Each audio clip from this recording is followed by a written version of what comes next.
ถั่วพูไม่ออกดอกเลยใช้ปุ๋ยสูตรไหนดีแนะนำให้หยุดปุ๋ยไนโตรเจนค่ะเช่นพวก2100หรือว่า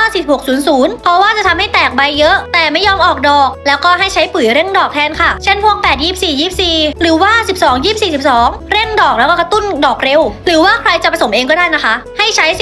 1620แล้วก็บวกกับ0060ใส่อย่างละครึ่งช้อนโรยรอบโคนต้นทุก 7-10 วันแล้วก็แนะนำให้ใช้สาหร่ายสกัดในการฉีดพ่นทางใบค่ะแล้วก็เสริมเพิ่มเติมต้องได้รับแสงแดดนะคะ6-8 ชั่วโมงแล้วก็ถ้าใบแน่นไปให้เด็ดยอดหรือว่าใบล่างทิ้งบางส่วนเพื่อระบายอากาศถั่วพูชอบดินร่วนโปร่งระบายน้ำดีถ้าดินแน่นนะคะอาจทำให้ไม่ค่อยออกดอก